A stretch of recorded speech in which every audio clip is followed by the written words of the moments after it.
This episode is brought to you by Atlassian. Atlassian makes the team collaboration software that powers enterprise businesses around the world, including over 80% of the Fortune 500. With Atlassian's AI-powered software like Jira, Confluence, and Loom, you'll have more time to do the work that matters. In fact, Atlassian customers experience a 25% reduction in project duration per year. Unleash the potential of your team at Atlassian.com. Atlassian.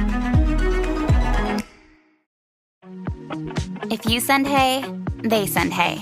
But with opening moves on Bumble, you can get to better chats faster. Because if you send most underrated summer activity, they send eating spicy soup in front of the air conditioner on full blast. And that's something you can work with. You're still making the first move, but you can choose a question or write your own to get sent to all your matches. So you can relax and see what they come back with. Download Bumble and try it for yourself. This is Optimal Living Daily, the art of handling criticism gracefully, by Leo Babauta of ZenHabits.net, and I'm Justin Malik. Welcome back to a Sunday bonus episode where I give you a little extra content from a podcast in our Optimal network that I think will also help you live a life that's a bit more meaningful. And today's episode is coming from Optimal Relationships Daily. So without further ado, here's Greg with another post as we optimize your life. The Art of Handling Criticism Gracefully, by Leo Babauta of ZenHabits.net. If you're going to do anything interesting in this world, criticism is an unavoidable fact. You'll be criticized because you'll make mistakes, because some will be jealous, because people have opinions about anything interesting, because people want to help you, because some want to drag down those doing anything different. The trick to navigating the icebergs of criticism is to figure out which are helpful and steer clear of those that aren't. And above all, do it with grace. Criticism on Zen Habits. Once Zen Habits started to take off, I had 26,000 subscribers at the end of my first year in 2007. I received all kinds of criticism.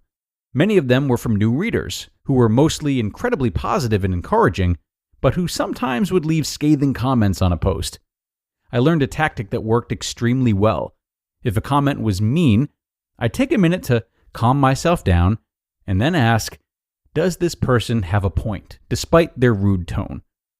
Then I would respond and thank the commenter for his criticism. I'd acknowledge their point without being defensive.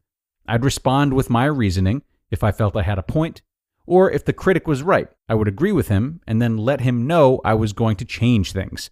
Either way, I was grateful for their criticism. This had a startling effect. The commenter would often respond very positively. Thanking the commenter and acknowledging their point is disarming. People who leave rude comments don't expect you to listen to them, much less be grateful and empathetic. I had many of my critics become friends after doing that. I have never seen a tactic have better results. I'd also get criticism from other sites. My usual response has been to ask myself, again, after calming down, does this person have a point? If they do, I'll see what I can do to change. If not, I'll move on. I've learned that criticism is a fact of the game. I can respond with anger, or let it stop me from doing things, or I can let it help me, or accept that it's there and move on. I choose the last two.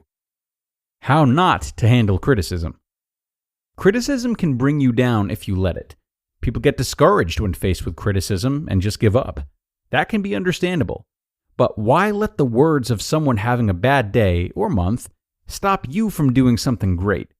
What would have happened if Shakespeare had stopped writing the first time an audience member jeered one of his lines? Or if Gandhi had given up just because the Brits weren't happy with his ways? Often people will instead respond to criticism with anger. They'll lash out, attack, become defensive and aggressive. This is how not to respond to criticism. It was the worst way to react. If you're angry, you do not insult people. You do not attack them, blame them for your mistakes, deny that you made any mistakes, and feed fuel to the fire by compounding your mistakes with more mistakes. It would be so much better to just stay silent. Do amazing things. Don't let criticism stop you from doing anything. If someone tells you that your writing sucks, keep doing it. Make it better. Study people who do it well and rip them off. Then make it your own and let your voice infuse what you do.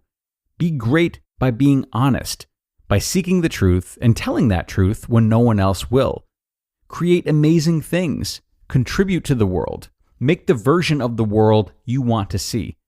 Go out and do something different. Don't do things just because everyone else does them. Here's a secret.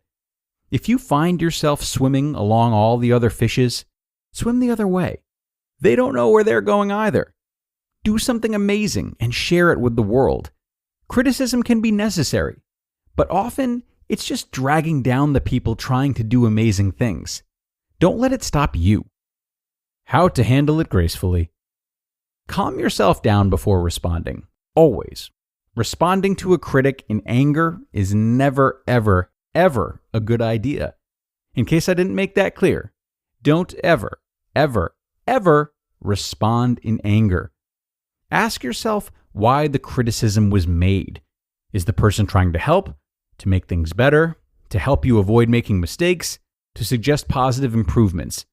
Is the person just in a cranky, rude mood, having a bad day? Is the person just mean or jealous? Is there good reason for the criticism? Regardless of the motivation, ask yourself if there is validity in the criticism. Sometimes there really is. But instead of letting that get you down, let it help you improve.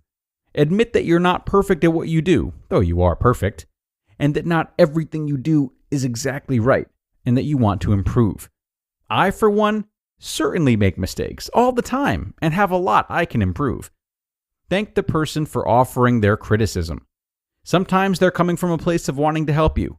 That takes courage and is a very generous thing. Be grateful for that. Even when they're not trying to be helpful, they've taken the time to respond to you.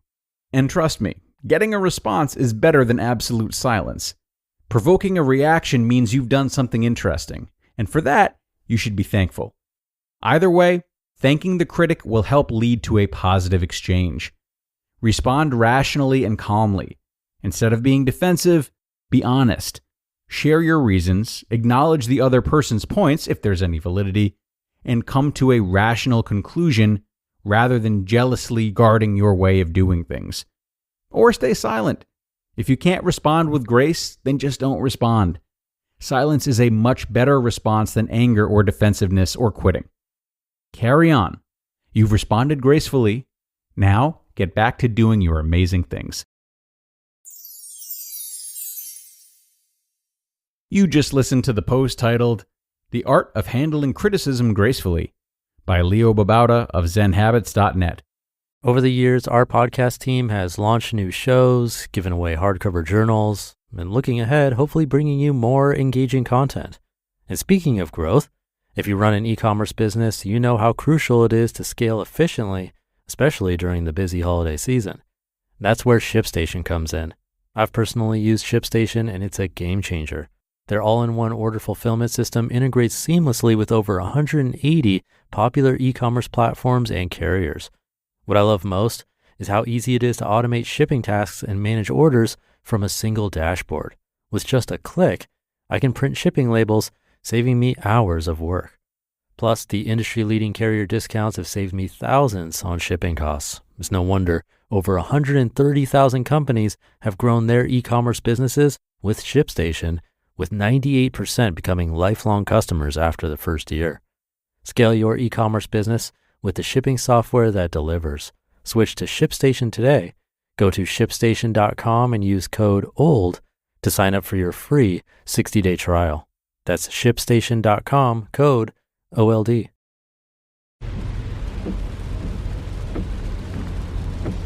This is the sound of your ride home with Dad after he caught you vaping.